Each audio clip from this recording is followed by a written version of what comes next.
Dental school focuses more on ABK than ABC. My name is Paul, Dr. Nacho, and what does that mean?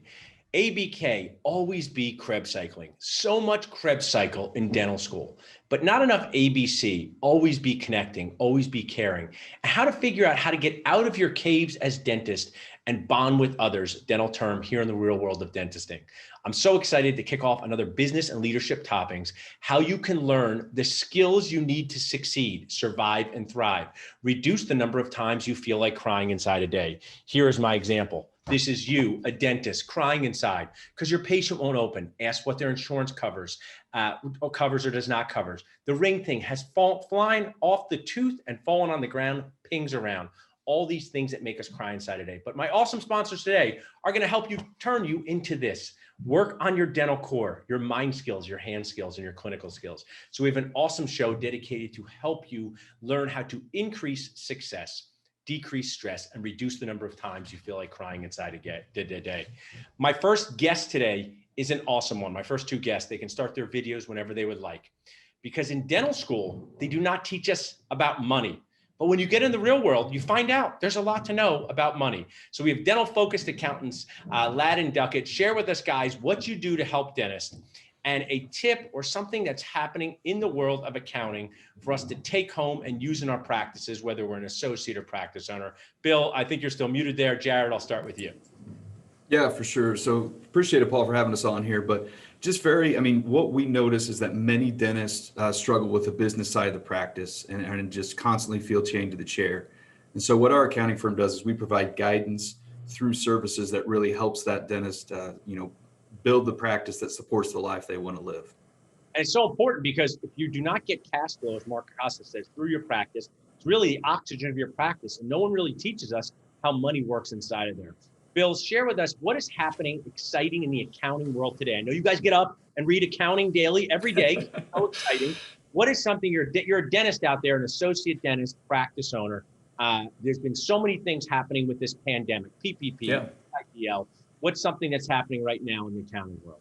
One thing that we're really working through with our clients right now, and if you haven't done it, you should look into, is whether you qualify, which you probably should, for the ERTC, Employee Retention Tax Credit. What we're finding is there's this really complicated, ridiculous interplay between that and the PPP. And originally you couldn't do both, but now they'll let you do that.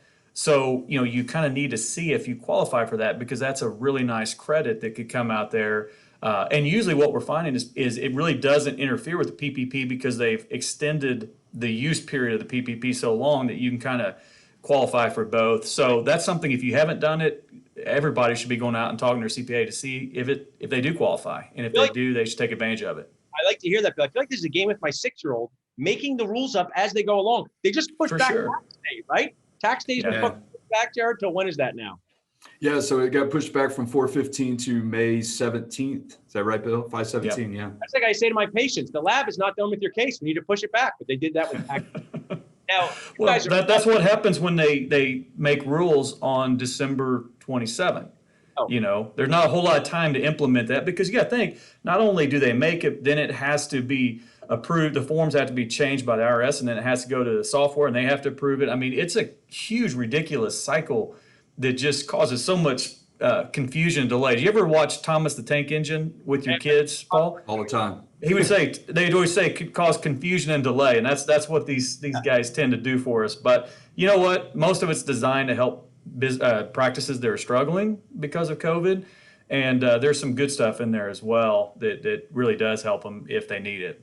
And I think it's great to share kind of what's happening now in this season of accounting during a pandemic. But let's just talk about my little drawing here, from this to this. What's a fundamental thing? We at Dental Nachos, we get a lot of associates that want to be practice owners. So if you could share with us a tip. You're an associate, you've been an associate for 5 years. What are some things you should be thinking about as you evaluate a practice? Know if you have the right leadership skills. It's an overwhelming proposition. If they told people what it took to be parents before they were parents, nobody would sign up for it. So there's tons of figuring it out as you go along, but there's also things you can do to prepare, like purchasing a crib, making sure you have coverage for this. So Jared, I'll go with you. What's something, you're an associate out there, what's something you can think about to get yourself into practice ownership, to make sure you do it with success and don't burn your nachos? Yeah, for sure. What I would say is, so your example, you've been an associate for 5 years and you're learning the technical skills that you've learned in business, in schooling, but now you're performing them, you're getting comfortable with them. But one thing you're probably not doing is understand the business side of dentistry. You know, how financial statements work, how the cash flow generates in the practice, how much cash flow is going to come out of the practice. That's stuff that you're not taught in dental school. And just like us as CPAs, we weren't taught that in school as well. Right. You know, how to own a business, how it works, and just really the four business principles. You know, we talk about the four pillars of business. You know, you've got your leadership, you've got your team and your talent, you've got growth and profitability, and then you've got your processes, systems. You talk about it all the time, Paul. Understand those things and how the business works. Start reading books, you know, get a mentor, start learning that stuff. Then when you do have that baby, if you will, you do buy that practice, you've kind of read about it, you know about it, and it's not all brand new to you. It made me think of this. You know, I always have my trusty dream failure here with my basketball. You know, what's the stat sheet on your practice show? Because stat sheets tell you a lot about players. Doesn't mean it tells you everything, but it tells you a lot about players in the game. Bill, how about you? A tip for an associate looking to be an owner? Yeah, and I think you brought up a great analogy. So let's say you're a new parent and you're going to go out and buy a crib. Well, you're not just going to go to Target or whatever is out there and just buy a crib. You're going to understand what the features of a crib. Is it safe? You know, is it going to keep my kids safe? You know, can I trust it?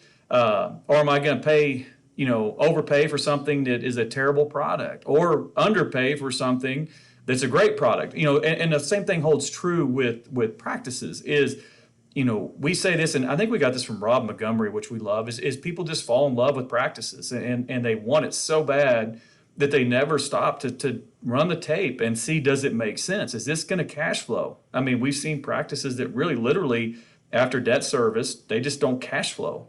And so, you know, the dollars and cents of the take home don't add up and for the risk associated. So, you know, it's exactly what Jared said. Understand the business of dentistry, but understand the practice you're looking at too, and don't fall in love with it. If it's not the right one, there's others out there.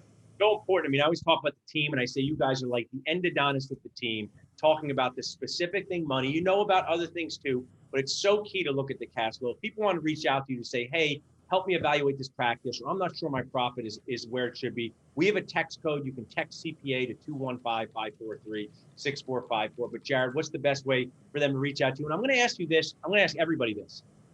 Tell me about that first contact, because most of the sponsors, most of the dentists, we give complimentary talks, or at least find out how we can work together or a form. So how can they reach out to you, and what's that first contact like? Yeah, the best way to get in contact with us is just go to our website, DuckettLadd.com. At the top right, click the work together, you know, link, and put in your information, and our team will reach out and get a Zoom call on the books. That's probably the easiest way. We do have a really cool white paper out there, the 5 things you didn't learn in dental school that you should have learned. And I'll put that link here in the chat here in just a minute too. But those are the 2 easiest ways to get with us. Awesome. You can text us. This is so key. Develop relationships early. Build your team. Thanks so much, guys, for being part of the Nacho team. We really appreciate it. For sure. Appreciate it, Paul. Take care.